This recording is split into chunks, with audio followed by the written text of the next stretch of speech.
एक महात्मा थे, वो सप्ताह में एक ही दिन भोजन करते थे, बाकी के 6 दिन व्रत पर रहते थे। व्रत मतलब केवल जल पीते थे। तो एक गांव में उन्होंने एक बूढ़ी माताजी का घर निश्चित कर लिया।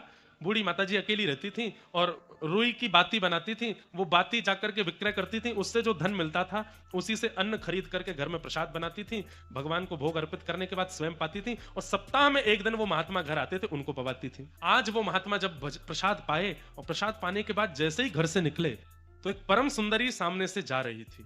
महात्मा वैसे तो सबको देख करके नेत्र नीचे कर लेते थे, पर आज उस सुंदरी का रूप देख करके आशा भरी, उस सुंदरी का रूप देख करके महात्मा ने नजर तो नीचे कर ली, लेकिन उनके मन में ख्याल आया, कितनी सुंदर है, इसका रूप कितना सुंदर है, एक बार और देख लो।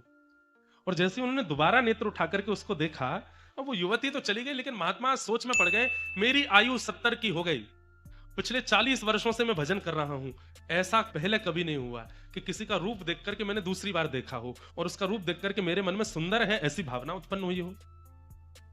आज केवल सुंदर है इसलिए मैंने दूसरी बार देखा, कल इससे भी बुरा कुछ होगा, कल और कोई विचार मन में आएगा, और कोई क्रिया मन में आएगी, और कुछ हो उससे पहले मुझे इसका इलाज करना पड़ेगा, कुछ तो गड़बड़ हुआ है। लौट करके माँ के पास गए, बोले माँ मैं सप्ताह में एक दिन आपकी कुटिया प्रसाद पाने आता हूँ, इतने साल से पा रहा हूँ, आज तक ऐसा नहीं हुआ, आज कुछ विचित्र हुआ मेरे साथ, आपने भोजन में कुछ अलग डाला था क्या? माँ बोली नहीं, आप हर समय तोरई की सब्जी और एक रोटी खाते, मैं वही बनाई थी, कुछ नमक ज्यादा या नींबू ज्यादा या कुछ और व्यंजन मिलाया था क्या? बोले कुछ भी नहीं किया। फिर मेरे मन में ये विकार कैसे आया? आप जहां से सब्जी खरीदती हैं वहीं से लाई थी? बोले सब कुछ बिल्कुल वैसा ही था जैसा 40 सालों से है। तो फिर आज परिवर्तन चित्त में क्यों आया मेरे? तब माँ ने थोड़ा विचार किया और सोच के बताया, महात्मा एक बात इस बार नई हुई थी। बोले क्या?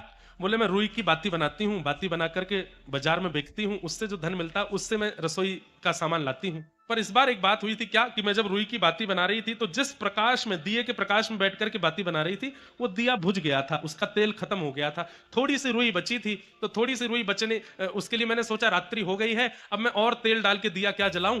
आंगन में पड़ोसी की खिड़की पर दिया जला है, उसका प्रकाश आ रहा है, थोड़ी देर इसमें बैठ के बना लेती हूँ। पड़ोसी के आंगन से आने वाले प्रकाश में बैठ करके मैंने दिया बनाए। महात्मा बोले पड़ोसी कौन है? इसके यहाँ धन कहां से आता है? बोले पड़ोसी मैंने सुना है कि उसकी पत्नी बच्चे यहाँ रहते हैं, आदमी तो बाहर ही रहता है। क्यों? वो डाकू है, वो जगह जगह जाके चोरी चकारी करता है, उससे जो धन मिलता है उसी से उसका घर चलता है, महीना 2 महीना में एक बार आता है। महात्मा समझ गए, चोरी से कमाए गए धन से तेल खरीदा जाता है, उस तेल से दिया जलाया जाता है, उस तेल के दिया के प्रकाश में बैठ के आपने बाती बनाई और उस बाती को जाकर के बाजार में बेचा, उससे जो धन कमाया उससे सब्जी खरीद के आपने सिद्ध करके मुझे पवाई और मेरे मन में विकार आ गया।